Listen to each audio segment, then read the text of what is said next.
خوش آمدید۔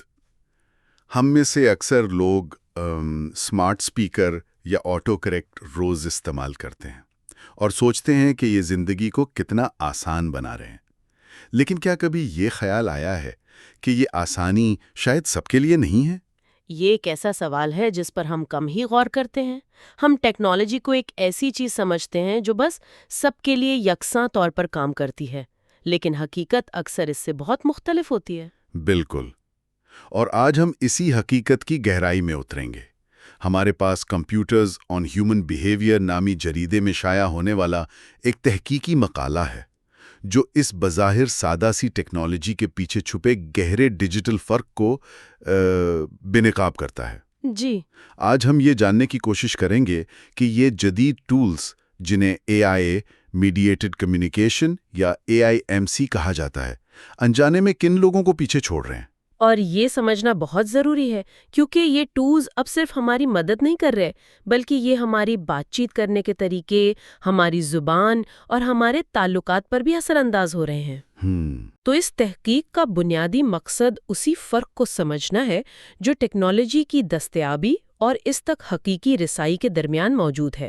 اچھا، یعنی ایک ٹول کا مارکیٹ میں ہونا ایک بات ہے، لیکن کیا ہر کوئی اسے استعمال کرنے کی صلاحیت، وسائل اور علم رکھتا ہے؟ بالکل یہی سوال ہے۔ اور اس فرق کو سمجھنے کے لیے ہمیں پہلے یہ جاننا ہوگا کہ ہم بات کس چیز کی کر رہے ہیں۔ جب آپ AI میڈیٹڈ کمیونیکیشن کہتی ہیں تو ایک عام سننے والے کے لیے اس کا کیا مطلب ہے؟ کیا یہ صرف سری اور ایلیزا تک محدود ہے؟ یہ ایک بہترین نقطۂ آغاز ہے۔ دراصل یہ اس سے کہیں زیادہ وسیع ہے۔ سادہ لفظوں میں اس کا مطلب کوئی بھی ایسی بات چیت ہے جس میں ایک ذہین ایجنٹ، مطلب ایک انٹیلیجنٹ ایجنٹ، پیغام بھیجنے والے کی طرف سے کام کرتا ہے۔ ٹھیک ہے۔ یہ ایجنٹ یا تو آپ کے پیغام کو بہتر بناتا ہے، اس میں کچھ اضافہ کرتا ہے، یا آپ کے لیے بالکل نیا پیغام تیار کرتا ہے۔ تو یہ ٹیکنالوجی اب صرف ایک غیر فعال ذریعہ نہیں رہی، بلکہ ہماری بات چیت میں ایک فعال کردار ادا کر رہی ہے۔ ٹھیک ہے۔ تو اس تحقیق نے ان ٹولز کو سمجھنے کے لیے انہیں کچھ اقسام میں تقسیم کیا ہے نا؟ تاکہ ہم جان سکیں کہ یہ ہماری زندگی کے کن کن حصوں میں داخل ہو چکے ہیں۔ جی، انہوں نے 6 بڑی اقسام کی نشاندہی کی ہے۔ پہلی ہے وائس اسسٹڈ کمیونیکیشن۔ یہ تو سب سے عام ہوگی۔ جی بالکل، جیسے ایپل کا سری، گوگل اسسٹنٹ یا امیزون الیکسا، جنہیں آپ آواز سے کمانڈ دے کر پیغام بھیجنے یا کوئی معلومات حاصل کرنے کے لیے کہتے ہیں۔ اور دوسری قسم ہے لینگویج کریکشن۔ یہ تو شاید ہم سبھی استعمال کرتے ہیں، اکثر بغیر سوچے سمجھے۔ ہاں، جیسے مائکروسافٹ ورڈ کا اسپیل چیک یا گرامرلی جیسے ٹولز جو ہماری تحریر کو بہتر بناتے ہیں۔ بالکل۔ تیسری ہے پریڈکٹیو ٹیکسٹ سجیشن۔ یہ بھی بہت عام ہے، جب آپ کا فون آپ کو اگلا لفظ، پورا جملہ یا ایموجی تجویز کرتا ہے۔ ہاں، جی میل کا اسمارٹ کمپوز فیچر۔ جی، وہ اس کی بہترین مثال ہے، جو آپ کے لیے پورا ای میل لکھنے کی کوشش کرتا ہے۔ میں خود اس کا شکار ہوں۔ کبھی کبھی میں دوستوں کو پیغام بھیج رہا ہوتا ہوں اور میرا فون ایسے رسمی الفاظ تجویز کرتا ہے جو میں کبھی استعمال نہ کروں۔ ہاں، اور پھر مجھے سوچنا پڑتا ہے کہ کیا میں مشین کو خود پر حاوی ہونے دوں یا اپنی اصلی آواز میں بات کروں۔ یہ ایک چھوٹی سی روزمرہ کی کشمکش ہے۔ یہ ایک بہت ہی دلچسپ نکتہ ہے کہ یہ ٹولز ہماری اپنی زبان پر کیسے اثر انداز ہو رہے ہیں۔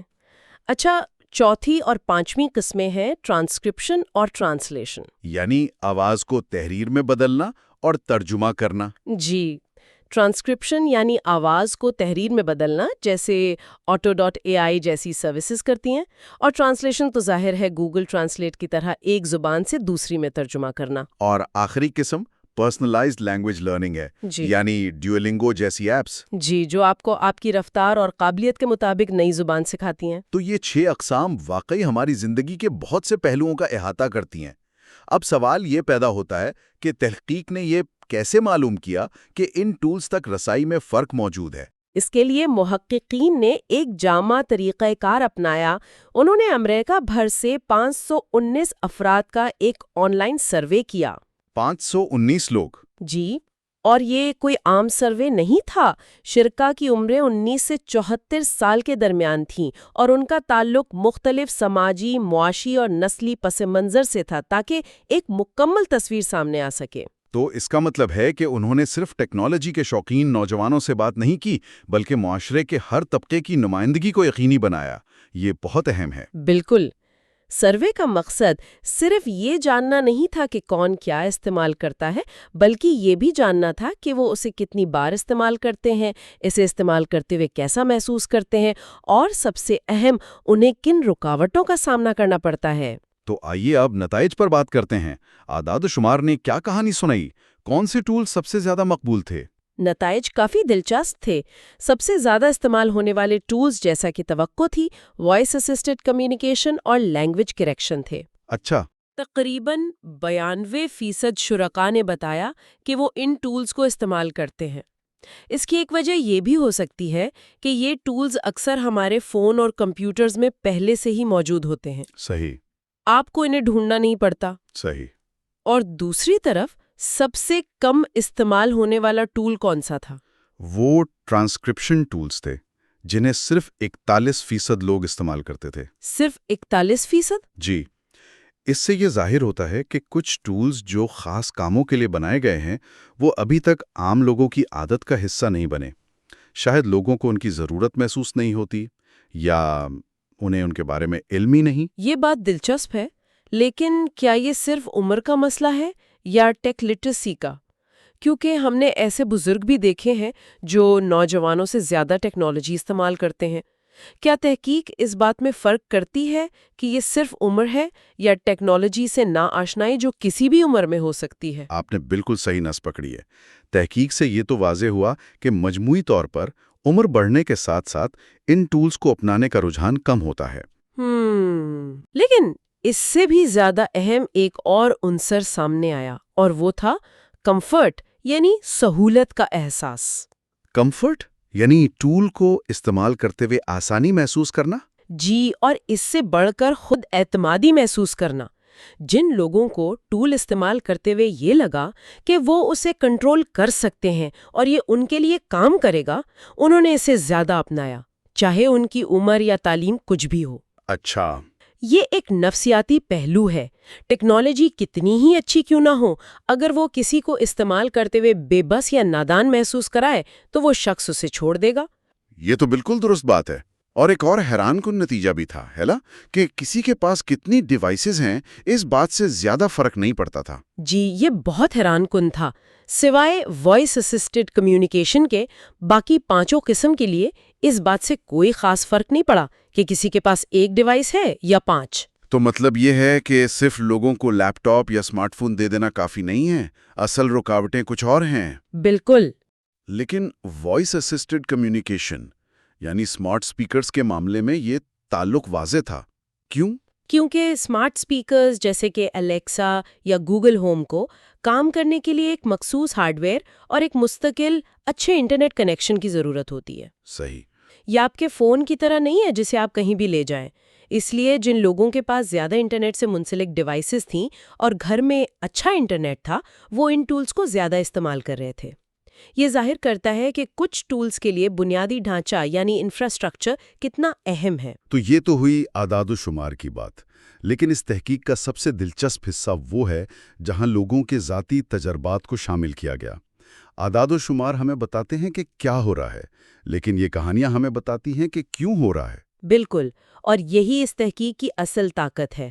معیاری تجزیے یعنی کوالٹیٹیو انالیسس سے 3 بڑی رکاوٹیں سامنے آئیں۔ پہلی، جس کا ہم نے ابھی ذکر کیا، وہ تھی ڈیوائس اور انٹرنیٹ تک رسائی، یعنی بنیادی سہولیات کی کمی۔ یہ تو آج کے دور میں بھی ایک مسئلہ ہے۔ افسوس کی بات ہے کہ بہت سے لوگوں نے شکایت کی کہ ان کے آلات وقت کے ساتھ پرانے ہو جاتے ہیں اور نئے سافٹ ویئر یا ٹولز کو سپورٹ نہیں کرتے۔ کمپنیاں مسلسل اپڈیٹس جاری کرتی ہیں جو پرانے فونز کو سست کر دیتی ہے۔ اس کے علاوہ مہنگا یا غیر مستحکم انٹرنیٹ بھی ایک بہت بڑی رکاوٹ ہے۔ ایک شریک نے کہا کہ اس کے پاس جدید ترین ٹول ہو سکتا ہے، لیکن اگر انٹرنیٹ سست ہے تو وہ بیکار ہے۔ دوسری رکاوٹ ڈیموگرافک عوامل سے متعلق تھی، اور یہ وہ جگہ ہے جہاں ٹیکنالوجی کے ڈیزائن پر سنگین سوالات اٹھتے ہیں، خاص طور پر لہجوں یعنی ایکسنٹس کا مسئلہ۔ بلا شبہ یہ ایک بہت ہی اہم مسئلہ ہے جو ٹیکنالوجی میں موجود تعصب کو ظاہر کرتا ہے۔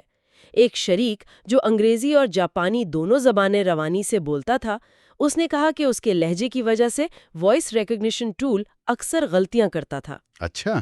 اسے اپنی بات سمجھانے کے لیے بار بار کوشش کرنی پڑتی تھی، جس سے وہ مایوس ہو کر اسے استعمال کرنا ہی چھوڑ دیتا تھا۔ اور یہ صرف غیر ملکی لہجوں کا مسئلہ نہیں تھا، ہے نا؟ تحقیق میں تو ملک کے اندر موجود مختلف لہجوں کا بھی ذکر ہے۔ بالکل، ایک اور لاطینی شریک نے بھی یہی شکایت کی کہ اسپیچ ٹولز اس کے لہجے کو ٹھیک سے نہیں سمجھ پاتے۔ اس سے یہ تاثر ملتا ہے کہ یہ ٹیکنالوجی ایک خاص قسم کے معیاری سمجھے جانے والے امریکی انگریزی لہجے کے لیے بنائی گئی ہے اور اسی پر ٹرین کی گئی ہے۔ جو لوگ اس معیار پر پورا نہیں اترتے وہ اس ٹیکنالوجی کے فوائد سے محروم رہ جاتے ہیں۔ لیکن کیا ٹیکنالوجی بنانے والوں کے نقطہ نظر سے یہ ایک کاروباری فیصلہ نہیں ہو سکتا کہ وہ سب سے بڑے صارف گروپ یعنی معیاری لہجے والوں کو پہلے ٹارگٹ کریں اور بعد میں باقی لہجوں کو شامل کریں؟ یا کیا آپ سمجھتی ہیں کہ یہ شروع سے ہی ڈیزائن میں ایک بنیادی خامی ہے؟ یہ ایک اہم سوال ہے۔ کاروباری نقطہ نظر سے شاید یہ منطقی لگتا ہو، لیکن سماجی نقطہ نظر سے یہ ایک بنیادی خامی ہے۔ جب آپ ایک ایسی ٹیکنالوجی بناتے ہیں جو مواصلات کے لیے ہے، تو آپ پہلے دن سے ہی یہ کیسے فیصلہ کر سکتے ہیں کہ کچھ لوگوں کی آوازیں دوسروں سے کم اہم ہیں؟ صحیح۔ یہ غیر دانستہ طور پر ایک ڈیجیٹل تفریق پیدا کرتا ہے اور اس خیال کو تقویت دیتا ہے کہ ایک ہی صحیح طریقہ ہے بولنے کا۔ اور تیسری رکاوٹ جو شاید ان سب سے جڑی ہوئی ہے وہ تھی AIMC لٹریسی، یعنی ان ٹولز کے بارے میں آگاہی اور مہارت کی کمی۔ جی، اور یہ صرف یہ نہیں کہ لوگوں کو استعمال کرنا نہیں آتا، بہت سے لوگوں کو تو ان ٹولز کے وجود کے بارے میں علم ہی نہیں ہوتا۔ کیا واقعی؟ جی، سروے میں ایک 50 سالہ خاتون نے ایک بہت ہی قابل غور بات کہی۔ اس نے کہا، مجھے بہت سی ٹیکنالوجیز کا تجربہ اس لیے نہیں ہے کیونکہ مجھے معلوم ہی نہیں کہ وہ دستیاب ہے۔ یہ بات تو دل پر لگنے والی ہے۔ یعنی ایک شخص ٹیکنالوجی استعمال کرنا چاہتا ہے، اس کے پاس شاید ڈیوائس بھی ہے، لیکن اسے خبر ہی نہیں کہ حل موجود ہے۔ یہ تو ایسا ہے جیسے کوئی پیاسا ہو اور اسے معلوم ہی نہ ہو کہ نلکا کہاں ہے۔ بہترین مثال ہے۔ اس سے یہ ظاہر ہوتا ہے کہ خاص طور پر بڑی عمر کے صارفین تک ان ٹولز کی تشہیر مؤثر طریقے سے نہیں کی جاتی۔ ٹیکنالوجی کمپنیاں اپنی مارکیٹنگ نوجوانوں پر مرکوز رکھتی ہیں اور اس عمل میں وہ ایک بڑا طبقہ نظر انداز کر دیتی ہیں۔ جب لوگوں کو علم ہی نہیں ہوگا تو وہ اسے استعمال کرنے کا اعتماد کیسے پیدا کریں گے؟ تو یہ صرف مہارت کی کمی نہیں بلکہ معلومات تک رسائی کی کمی بھی ہے۔ بالکل۔ تو ان سب کا کیا مطلب ہے؟ آئیے اس سب کو سمیٹتے ہیں۔ اس پوری گفتگو کا خلاصہ یہ ہے کہ مصنوعی ذہانت پر مبنی مواصلاتی ٹولز جو ہماری زندگی کو آسان بنانے کا وعدہ کرتے ہیں، دراصل ایک ایسی دنیا بنا رہے ہیں جو سب کے لیے برابر نہیں ہے۔ بالکل۔ رسائی کا مطلب صرف ٹول کا دستیاب ہونا نہیں ہے۔ اس تحقیق سے یہ بات واضح ہوتی ہے کہ حقیقی رسائی کے لیے 4 چیزیں ضروری ہیں: ٹول کا سستا اور قابل خرید ہونا، ٹھیک ہے، اس کا تمام صارفین کے لیے قابل استعمال ہونا، مثلاً مختلف لہجوں اور بولیوں کو سمجھنا، جی، صارفین میں اسے استعمال کرنے کا علم ہونا، اور سب سے اہم اسے استعمال کرنے کا اعتماد ہونا۔ تو یہ صرف صارف کی ذمہ داری نہیں ہے کہ وہ ٹیکنالوجی سیکھے، بلکہ ٹیکنالوجی بنانے والوں کی بھی ذمہ داری ہے کہ وہ اسے سب کے لیے بنائیں۔ یہ ون سائز فٹس آل والی سوچ اب کام نہیں کرے گی۔ یہی اس تحقیق کا مرکزی پیغام ہے۔ یہ ٹیکنالوجی انڈسٹری کے لیے ایک یاد دہانی ہے کہ انہیں اپنے ڈیزائن کے عمل میں تنوع کو شامل کرنا ہوگا۔ انہیں حقیقی دنیا کے حقیقی لوگوں کے ساتھ مل کر ٹولز بنانے ہوں گے، نہ کہ صرف سلیکن ویلی کے ایک کمرے میں بیٹھ کر۔ ورنہ یہ ٹولز معاشرے میں پہلے سے موجود ڈیجیٹل تقسیم کو مزید گہرا کر دیں گے۔ بالکل صحیح۔ یہ واقعی ایک اہم نقطہ ہے۔ اس ساری بحث سے جو ایک خیال ذہن میں رہ جاتا ہے وہ یہ ہے کہ ٹیکنالوجی غیر جانبدار نہیں ہوتی۔ نہیں۔ اس کے ڈیزائن، اس کی مارکیٹنگ اور اس کی قیمت، یہ سب چیزیں مل کر طے کرتی ہیں کہ کون اس سے فائدہ اٹھائے گا اور کون پیچھے رہ جائے گا۔ بالکل صحیح۔ اور یہ صرف AIMC تک محدود نہیں ہے، یہ ہر نئی ٹیکنالوجی پر لاگو ہوتا ہے، چاہے وہ صحت کے شعبے میں ہو، تعلیم میں ہو یا تفریح میں۔